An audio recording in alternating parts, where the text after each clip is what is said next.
ಗುತ್ತಿಗೆದಾರ ಸಚಿನ್ ಪಂಚಾಳ್ ಮನೆಗೆ ಸಿಐಡಿ ಅಧಿಕಾರಿಗಳ ತಂಡ ಭೇಟಿ ನೀಡಿದೆ. ಆತ್ಮಹತ್ಯೆ ಬಗ್ಗೆ ಕುಟುಂಬಸ್ಥರ ಬಳಿ ಮಾಹಿತಿ ಕಲೆ ಹಾಕುವಂತ ಕೆಲಸ ಆಗಿದೆ ಎನ್ನುವುದು ಗೊತ್ತಾಗಿದೆ.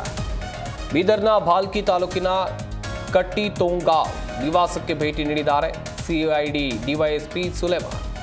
ಇವರ ನೇತೃತ್ವದಲ್ಲಿ ತನಿಖೆ ಚುರುಕುಗೊಂಡಿದೆ. 1 ಗಂಟೆಗೂ ಹೆಚ್ಚು ಕಾಲ ಸಚಿನ್ ಕುಟುಂಬಸ್ಥರನ್ನ ವಿಚಾರಣೆ ಮಾಡಿದ್ದಾರೆ ಅಂತ ಹೇಳಿದ್ರೆ ಮಾಹಿತಿ ಪಡೆದುಕೊಳ್ಳುವಂತ ಕೆಲಸವನ್ನ ಇಲ್ಲಿ ಡಿವೈಎಸ್ಪಿ ಮಾಡಿದ್ದಾರೆ. ಗುತ್ತಿಗೆದಾರ ಸಚಿನ್ ಪಂಚಾಳ್ ಮನೆಗೆ ಸಿಐಡಿ ಅಧಿಕಾರಿಗಳ ತಂಡ ಭೇಟಿ ನೀಡಿ ಮಾಹಿತಿಯನ್ನು ಕಲೆ ಹಾಕುವಂತ ಕೆಲಸವನ್ನು ಮಾಡಿದ್ದಾರೆ. ಆತ್ಮಹತ್ಯೆ ಬಗ್ಗೆ ಕುಟುಂಬಸ್ಥರ ಬಳಿ ಮಾಹಿತಿ ಕಲೆ ಹಾಕುವ ಕೆಲಸ ಆಗಿದೆ ಎನ್ನುವುದು ಗೊತ್ತಾಗಿದೆ. ಪ್ರಮುಖವಾಗಿ ಆತ್ಮಹತ್ಯೆ ಮಾಡಿಕೊಳ್ಳುವಂಥ ಕಾರಣಗಳು ಏನೇನಿತ್ತು ಸಚಿನ್ಗೆ, ಅಥವಾ ಬೇರೆ ಯಾರಾದರೂ ಒತ್ತಡ ಹಾಕ್ತಾ ಇದ್ದಿದ್ದರ ಬಗ್ಗೆ ಮಾಹಿತಿ ಇತ್ತಾ, ಈ ಹಿನ್ನೆಲೆಯಲ್ಲೂ ಕೂಡ ಕುಟುಂಬಸ್ಥರಿಂದ ಮಾಹಿತಿಯನ್ನು ಪಡೆದುಕೊಳ್ಳುವಂಥ ಕೆಲಸವನ್ನು ಮಾಡಿದ್ದಾರೆ ಎನ್ನುವಂಥದ್ದು ಗೊತ್ತಾಗಿದೆ. ಬೀದರ್ನ ಭಾಲ್ಕಿ ತಾಲೂಕಿನ ಕಟ್ಟಿ ತೋಂಗಾವ್ ನಿವಾಸಕ್ಕೆ ಭೇಟಿ ನೀಡಿ ಸಿಐಡಿ ಡಿವೈಎಸ್ಪಿ ಸುಲೇಮಾನ್ ನೇತೃತ್ವದಲ್ಲಿ ತನಿಖೆಯನ್ನು ಚುರುಕುಗೊಳಿಸಿದ್ದಾರೆ. ಗಮನಿಸ್ತಾ ಇರ್ಬೋದು ನೀವು ಕೂಡ, ಇದು ಸಚಿನ್ ಪಂಚಾಳ್ ನಿವಾಸ. ಗುತ್ತಿಗೆದಾರ ಆತ್ಮಹತ್ಯೆಯನ್ನು ಏನು ಮಾಡಿಕೊಂಡ್ರು ಸಚಿನ್, ಇವರ ನಿವಾಸ. ಇಲ್ಲಿ ಕುಟುಂಬಸ್ಥರಿಂದ ಮಾಹಿತಿಯನ್ನು ಪಡೆಯುವಂಥ ಕೆಲಸವನ್ನು ಸಿಐಡಿ ಅಧಿಕಾರಿಗಳ ತಂಡ ಮಾಡಿದೆ.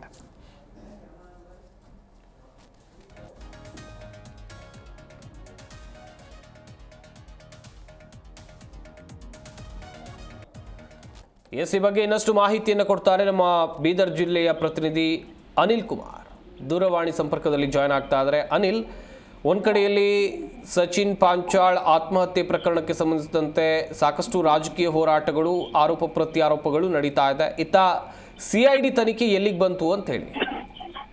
ಸಂಪತ್, ನಿನ್ನೆ ಇಡೀ ದಿನ ಸಿಐಡಿ ಮೊದಲನೇ ದಿನ ಜಿಲ್ಲಾ ಪೊಲೀಸ್ ವರಿಷ್ಠಾಧಿಕಾರಿ ಆಗಿರ್ಬೋದು, ರೈಲ್ವೆ ಪೊಲೀಸರು ಆಗಿರ್ಬೋದು, ಗಾಂಧಿಗಂಜ್ ಮತ್ತು ಧನುರಾ ಪೊಲೀಸರು ಆಗಿರ್ಬೋದು, ಸ್ಥಳೀಯ ಸಚಿನ್ ಕುಟುಂಬಸ್ಥರ ವಿಚಾರಣೆ ಕೂಡ ಮೊದಲ ಹಂತದಲ್ಲಿ ಮಾಡಿದೆ. ಇವತ್ತು ಕೂಡ ಸಚಿನ್ ಕುಟುಂಬಸ್ಥರ ಏನು ಆತ್ಮಹತ್ಯೆ ಮಾಡಿಕೊಂಡಂತಹ ಬಾಲ್ಕಿ ತಾಲೂಕಿನ ಕಟ್ಟಿತುಗಾಂವ್ ಗ್ರಾಮ ಏನಿದೆ, ಅಲ್ಲಿಯ ಸಚಿನ್ ಕುಟುಂಬದ 4 ಜನ ಸಹೋದರಿರ್ಬೋದು, ಅವರ ಕುಟುಂಬದ ಸದಸ್ಯರಿರ್ಬೋದು, ಸಚಿನ್ಗೆ ಸಂಬಂಧಪಟ್ಟಂತಹ ಎಲ್ಲ ಸಂಬಂಧಿಕರನ್ನ ಮಾತನಾಡುವಂಥದ್ದು ಮತ್ತು ಅವರಿಂದ ಮಾಹಿತಿ ಕಲೆ ಹಾಕುವಂತ ಎಲ್ಲ ತಮ್ಮ ಒಂದು ಸಂಬಂಧದಲ್ಲಿ ಸಿಐಡಿ ಅಧಿಕಾರಿಗಳು ತನಿಖೆಯನ್ನ ಚುರುಕುಗೊಳಿಸಿದ್ದಾರೆ. ನಂತರ ಕಲಬುರಗಿ ನಗರದಲ್ಲಿ ಇರ್ತಕ್ಕಂಥ ಏನು ಆತ್ಮಹತ್ಯೆ ಪತ್ರದಲ್ಲಿ ಯಾರ್ಯಾರ ಹೆಸರು ಉಲ್ಲೇಖ ಆಗಿದೆ ಅವರ ವಿಚಾರಣೆ ಕೂಡ ಒಳಪಡಿಸುವಂತ ಸಾಧ್ಯತೆ ಕಂಡು ಬರ್ತಾ ಇದೆ. ಥ್ಯಾಂಕ್ ಯು ಅನಿಲ್ ಕುಮಾರ್, ತಮ್ಮೆಲ್ಲ ಡೀಟೇಲ್ಸ್ಗಾಗಿ.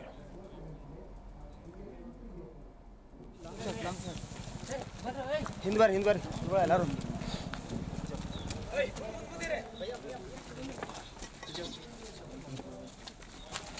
ಸಚಿನ್ ಮನೆಗೆ ಆಗಮಿಸಿದ್ದಾರೆ. ಜಿ ಕನ್ನಡ ನ್ಯೂಸ್ ಈಗ ನಿಮ್ಮ ಮನೆಯಲ್ಲೇ ನೋಡಿ. ಎಲ್ಲ ಕೇಬಲ್ಗಳಲ್ಲಿ ಈಗ ಲಭ್ಯ.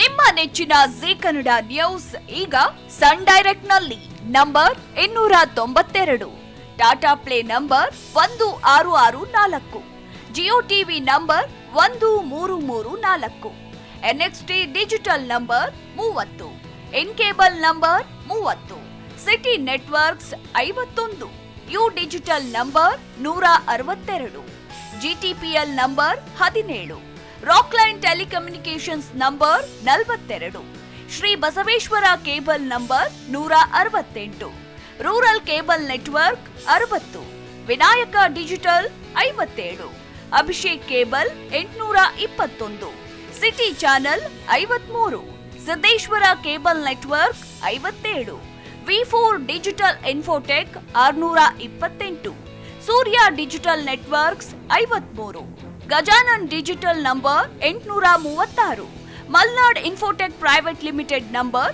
56, Metrocast number 830, Victory digital number 167ರಲ್ಲಿ ನೋಡಿ ಆನಂದಿಸಿ.